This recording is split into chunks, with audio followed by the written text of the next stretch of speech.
Estamos ahora dándole la bienvenida a Juan Manuel Almada, referente del MNR, a propósito de la marcha federal universitaria que tuvo lugar en el día de ayer, que movilizó nuevamente una gran cantidad de manifestantes, alumnos, como así también docentes, referentes de distintos arcos que tienen que ver con la vida social, económica y política de la Argentina. ¿Cómo va? Muy buenas noches. Hola, buenas noches, Nelly. Muchas gracias por la invitación. Al contrario, gracias por estar acá. Me gustaría hacer un poco de historia de cuándo sienten ustedes que empezaron a, de alguna manera, incentivar las cuestiones que tienen que ver con decisiones nacionales para volver a la carga con una marcha de este tipo.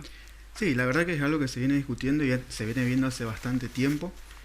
Nosotros, desde el gobierno recién estrenado de Javier Milei, era una de las propuestas de campaña, esta reducción de presupuesto a las cuestiones públicas, a las cuestiones nacionales, un Estado chico que por ahí no llega a todas las personas, que ese es el problema cuando hay reducción del Estado, y nos pareció que había que prender las alarmas, de estar atentos a estas cuestiones. No nos pareció que iba a ser tan rápido, realmente nos agarró en cierto modo de sorpresa, porque pensamos que había otras reformas que hacer previas a poder discutir el presupuesto universitario. Eso nos puso un poco, como decía, prendiendo las alarmas y ver qué es lo que estaba sucediendo, sobre todo en el Congreso Nacional, en cuanto a este tipo de propuestas. Después nos desayunamos con diferentes tipos de decretos, las ley bases y demás, en donde se veía ya desde abril, cuando fue la primera movilización, que estaba siendo un poco llevada por delante la autonomía universitaria, primeramente, y después las cuestiones presupuestarias. Desde ahí es que nosotros nos pusimos al pie de lucha, acompañando a los docentes, a los no docentes, a las autoridades universitarias. Si bien a nivel nacional se vio mucho en los medios de comunicación al rector de la UBA, de la Universidad de Buenos Aires, al vicerrector, especialmente. Al vicerrector. A Jacobiti. Un poco al frente de esta movilización, también nos interpeló y nos llamó a todas las universidades nacionales a formar parte de este, primeramente un reclamo, para ver qué es lo que iba a pasar con el presupuesto universitario, una vez ya aprobado y ya puesto sobre la mesa. Estar atentos a eso y tratar de defender lo que se ha aprobado en el Congreso estas últimas sesiones. Entonces, a partir de ahí, el CIN también se expidió a favor de lo que se aprobó en el Congreso, que ahora fue vetado por el presidente Javier Milei. Entonces nosotros vamos acompañando todo ese recorrido que arrancó de cierta forma por la Universidad de Buenos Aires, que es la más grande del país. ¿En qué notaron ustedes que esas acciones tomadas por el gobierno nacional los afectaron? Y las universidades nacionales públicas, muchas veces estamos acostumbrados a pensarla desde la enseñanza, que es uno de los pilares fundamentales de la universidad. La universidad tiene 3 pilares fundamentales, así lo entendemos, que es la enseñanza, la extensión y la investigación. Son 3 pilares fundamentales.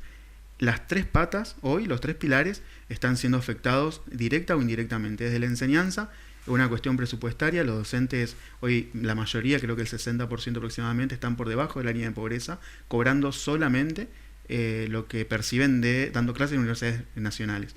Lo que los lleva a tener que dar clases en otras universidades, tener más de horas de las que por ahí una persona puede llegar a brindarle para una buena educación. ¿Pero eso no viene ya de antes? Sí, es algo que viene desde antes, es algo que viene en detrimento de las universidades públicas. Hoy los docentes tienen que capacitarse, y muchas veces esas capacitaciones, también los no docentes, tienen que hacer capacitaciones que les tienen que pagar ellos, que antes los gremios podían afrontarlo, y también la Universidad Nacional ponía dinero para que esas capacitaciones se lleven adelante. Eso se empezó a disminuir ya en el gobierno de Mauricio Macri, se vio acrecentado en la pandemia, por una cuestión lógica también de pandemia, sin justificarlo, pero fue parte también de los recortes que se hicieron en educación pública también con el gobierno de Alberto Fernández. Y ahora es como también un poco el golpe de gracia, como por así decirlo, pero ya venía desde antes, algo que las universidades nacionales veníamos reclamando. Nos pareció por ahí acertados algunas cuestiones del gobierno de Cristina Fernández, que tenía que ver con la ampliación de las universidades nacionales, de que haya universidades nacionales en otros territorios donde por ahí no llegan, pero muchas veces se puso al carro por delante del caballo de querer ampliar estas cuestiones sin tener en cuenta lo presupuestario. Lo que llevó... Se repartió el mismo presupuesto para todas. Exactamente, no hubo una actualización de presupuesto, entonces obviamente cada universidad, ahí empezaron ya algunos problemas que tenían que ver con lo presupuestario. En esto de los 3 pilares que hablábamos hoy, la investigación se veía ya directamente afectada, el CONICET, que muchos lo conocemos y hemos formado parte a través de cientibecas o becarios estudiantes, docentes también, o algunos docentes que querían revalidar su título o hacer licenciaturas, maestrías, forman parte del CONICET. Ujú. Estos recortes llevó a que muchas becas dejen de pagarse y de que muchos científicos tengan que irse del país, que es lo que por ahí más nos duele, que es la punta de este ovillo que realmente nos perjudica. Y hablando un poco de la extensión, que es esta labor de la cuestión social que tienen las universidades nacionales en los territorios, también se vio afectada porque hay muchas cosas que se llevan adelante, muchos proyectos que se llevan adelante que también se vieron recortados. Por ejemplo, hace poquito, no hace mucho, creo que una semana, acá en la ciudad de Esperanza hizo un convenio bilateral con la Facultad de Humanidades y Ciencias para hacer una serie de encuestas y de proyectos, y bueno, obviamente también con veterinarias, lo que son las vacunaciones antirrábicas, los seguimientos de algunos casos medio extraños en la ciudad, agronomía también, con lo del arbolado público. Había proyectos que eran muy provechosos para los estudiantes, para los docentes, y para la sociedad en general, que bueno, que se vieron también perjudicados por esta merma en el presupuesto universitario. Hablemos un poco de lo que fue la marcha de ayer, especialmente la concentración importante estuvo en Santa Fe. Sí, exactamente. En la de abril nosotros también tuvimos una concentración acá en la ciudad. Ujú. Esta vez nos pareció que era un poco mejor porque también se veía que en Santa Fe iba a ser una concentración estudiantil más que una marcha, como fue en abril. Entonces participamos allá. Tuvimos la complejidad, por así decirlo, entre muchas comillas, que también son las elecciones universitarias, estudiantiles. Entonces hubo que frenar esas elecciones para poder movilizarnos a favor de la educación pública. De todas maneras... ¿No puede leerse que coincidan o que estén tan cerca como una manifestación política de los sectores quizás más fuertes dentro de la política, de la vida interna de la política universitaria, que esto haya sido días previos, que la marcha haya sido días previos a la elección? Sí, la verdad que las elecciones están pautadas siempre desde principio de año. Es decir, ¿esta fecha no es casual para ustedes? Es casual en cuanto a que esto está planificado desde principio de año. Cuando se arma el cronograma de actividades, las elecciones forman parte de ese cronograma. Uh-huh. Elecciones estudiantiles, docentes, no docentes y de graduados, que son los que forman Claro, parte. claro, pero me refiero concretamente a la fecha de la marcha. Claro, sí, no. Creo que no fue casual en el sentido de que era necesaria la movilización. Los estudiantes, cuando son épocas de elecciones, estamos un poco movilizados, un poco más de lo normal, porque por ahí se toma un poco de distancia del día a día y podemos ver la totalidad de lo que está sucediendo en la universidad. Cuando uno hace esa retrospectiva y esa ampliación de mirada, se da cuenta de problemas por ahí que son mucho menores. Fue casual, sí, que haya sido en época de elecciones, porque las universidades nacionales tienen elecciones en diferentes partes del año. En el caso de la UNL, históricamente se han hecho en el inicio, más o menos a mediados del segundo cuatrimestre. En Rosario se hacen a principio de año. Uh-huh. Creo que en la UBA también son fin de semana. Sí, en la UBA también son ahora. Entonces, los estudiantes ya de por sí, los que militamos, estamos un poco más movilizados que lo normal. Uh-huh. Entonces, por ahí también aprovechar ese ímpetu para hablar con el resto de los estudiantes que por ahí no tienen la noción de dónde es que están estudiando, que es universidad pública, que por suerte eso se fue cambiando. Hemos llegado muchos estudiantes que toman conciencia del rol de la universidad pública. Entonces por ahí el discurso es un poco más ameno para con el estudiante, y no tanto de contraponer miradas distintas. ¿Cómo está el movimiento que ustedes integran hoy en las facultades de Esperanza? En las facultades de Esperanza, este año, las elecciones son en la semana que viene, el Movimiento Nacional Reformista va a presentar candidatos, ya presentó candidatos para las elecciones al Consejo Directivo, que es el órgano de cogobierno de la universidad.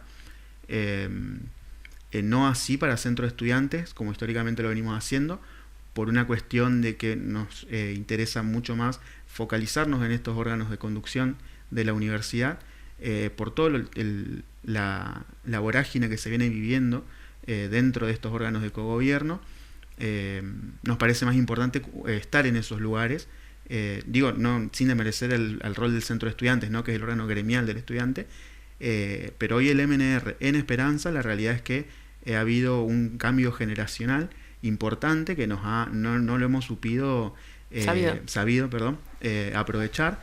Entonces hemos quedado un poco reducidos a estudiantes avanzados, estudiantes que estamos cursando los últimos años de la carrera, que son los que pueden, por reglamento, formar parte del consejo directivo. Entonces, bueno, aprovechar esos recursos y tratar de llevar nuestra voz ahí a esos órganos de cogobierno. En agronomía la situación es similar. Hace bastante tiempo ya que el MNR no tiene presencia directa en los órganos de cogobierno. Sí hay estudiantes de veterinarias que están al tanto de lo que pasa en agronomía, que están presentando algunos proyectos. Hay diálogo con las autoridades también. Entonces tratamos de cubrir la gran mayoría, la gran cantidad de problemáticas que existen, porque no nos olvidemos que esta sede de la ciudad de Esperanza está bastante alejada de lo que es el casco histórico de la universidad. Entonces por ahí hay algunas cuestiones que tienen que ver con el transporte, que tienen que ver con el alquiler, que también pasan en Santa Fe, pero al tener rectorado tan cerca, por eso solucionan un poco más rápido. Acá en Esperanza por ahí nos cuesta un poquito más, entonces también parte de nuestras propuestas son de tratar de acercarnos a lo que es la conducción de la universidad, digamos. Uh-huh. Hablábamos hace un ratito del vicerrector de la UBA, de Jacobiti, uh-huh, y en él, digamos, se puede concentrar un poco de lo que significa la franja morada, porque viene uh-huh justamente de ese espacio y ha crecido en la universidad a partir de la franja morada e incluso en la participación política. ¿Qué es hoy la franja morada en los centros y especialmente en las facultades de nuestro medio? Uh-huh. Concretamente, ¿es el movimiento a vencer, la agrupación a vencer? ¿Cómo está conducida? ¿Qué opina usted acerca de cómo trabajan? Sí, acá en la ciudad de Esperanza la agrupación Franja Morada tiene hoy las mayorías. En agronomía están solos, digamos, tienen la hegemonía del poder, por así decirlo, y también están en la escuela Granja. Que también hablando de los centros de estudiantes secundarios. Uh-huh. En veterinarias también conducen el centro de estudiantes y tienen la mayoría en el consejo directivo. Eso en nuestro medio, acá en nuestra ciudad. Después, a nivel de universidad, el Movimiento Nacional Reformista conduce 3 de los centros de estudiantes de la universidad, la Facultad de Ciencias Hídricas, la Facultad de Bioquímica y Ciencias Biológicas y el Instituto Superior de Música, que forma parte de la Facultad de Humanidades y Ciencias. Desde esos lugares que ocupamos tenemos 2 secretarías en la Federación Universitaria del Litoral, que es la Federación Universitaria, el homólogo a la FUBA, que uh-huh se estuvo hablando mucho en este tiempo, y lo que son los consejos directivos, el MNR tiene 2 consejeros sobre 6. Desde ahí nosotros proponemos siempre tratar de ser una oposición responsable, con mucho diálogo, que eso se ha cambiado por suerte en buena hora en este último tiempo. Desde las juventudes se ha propuesto también bajar un poco la vorágine del día a día y sentarnos a charlar algunas cuestiones que nos atraviesan. Por ejemplo, la marcha esta última del día de ayer fue también consensuada, porque estamos en un contexto de elecciones en donde hay que estar en los pasillos por una cuestión lógica de militancia. Entonces se ha consensuado de que ciertos horarios, el estudiante desconcentre y vaya a la marcha para también apoyar este tipo de movimientos. Por suerte, como le decía, estos últimos años ha habido mucho más diálogo con estas agrupaciones, con las agrupaciones que hoy conducen el movimiento estudiantil a nivel nacional también. Jacobiti también es parte de ese entramado, porque es una agrupación que tiene muchos años, que es reformista también, tiene su nacimiento junto con el Movimiento Nacional Reformista. Entonces ese acompañamiento, tenemos diferentes visiones en cuanto a lo que es la universidad, en cuanto a lo que es lo más particular de la forma de hacer las cosas, pero a niveles globales, me animaría a decir globales, a nivel mundial, hay muchos posicionamientos que coincidimos un montón. Formamos parte del Internacional Socialista, ambas agrupaciones, Entonces tenemos una cosmovisión un poco que coincide y que nos permite tener este tipo de diálogos. ¿Hay otras agrupaciones hoy trabajando dentro de las facultades? Acá en Esperanza no, sí en la universidad en general sí. Hay un movimiento incipiente de la Libertad Avanza también, estudiantil. También existe, bueno, el histórico peronismo, desde las juventudes peronistas, movimiento Evita. La Cámpora también ha tenido su participación, sobre todo en las facultades de Derecho, las facultades que son un poco más de ciencias que tienen que ver con lo social. Quizás no en las que son un poco más como veterinarias, agronomía, hasta incluso medicina, por ahí no tienen tanta participación, pero sí, están presentes y también nos lleva a tener que hablar, que charlar. El socialismo en general y en particular el MNR siempre tiene esa perspectiva programática. Nosotros siempre decimos, no somos una agrupación que te exige tener ciertos lineamientos ideológicos partidarios, como es el socialismo. Hay otras agrupaciones que sí, que vos tenés que estar afiliado al partido, nosotros no. Somos una Pero ustedes sí forman parte de la conducción del partido. Exactamente, hace ya 2 años formamos parte de la conducción del partido, tenemos nuestro lugar como juventud y como movimiento nacional reformista. La juventud ya hace bastante también, no mucho más, pero que tiene su participación dentro de la toma de decisiones del partido. Hoy el MNR como fuerza viva universitaria también forma parte de esa conducción del partido. Eso también a nosotros nos da cierta legitimidad para formar parte, para llevar nuestra voz también para adentro del partido, porque también es muy importante esas discusiones que se dan dentro del partido.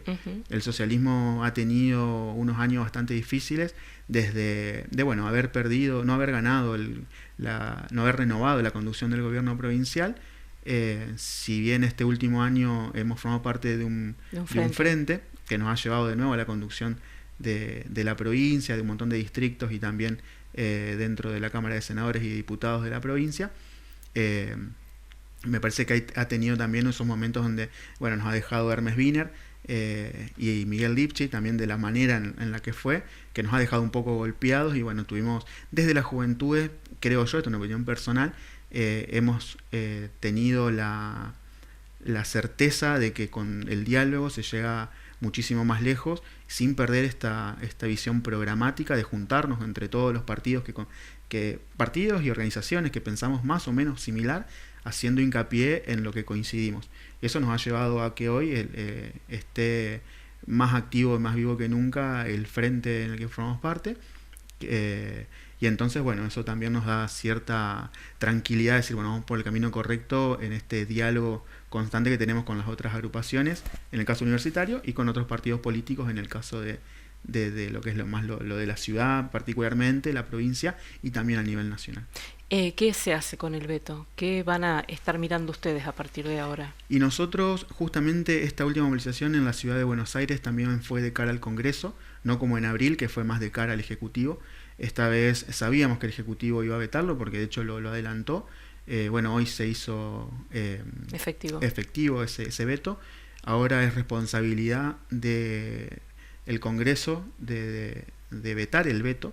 Por ahí ese juego de palabras es un poco incómodo, porque hay que vetar algo que el Ejecutivo ve como que no es viable. Pero me parece que desde el Congreso, de los diálogos que se están teniendo justamente en ese sentido, de la mano de Paulón, que es nuestro representante, y de Mónica Fein, que además es presidenta del Partido Socialista Nacional, que son hoy diputados nacionales. Desde ahí nosotros estamos construyendo también un montón de diálogos, de una coalición federal, de un montón de hilos que hemos tejido dentro del Congreso para poder llevar adelante el veto al veto, para que sea efectiva esta reforma presupuestaria, que si bien no es una reforma, sino una actualización presupuestaria, tiene otro tinte, porque no es que estamos pidiendo una ampliación del presupuesto, porque entendemos la situación que está pasando el país en general, pero sí que se respeten ciertos lineamientos que venían trabajándose desde antes, que tienen que ver con esta actualización de los presupuestos universitarios.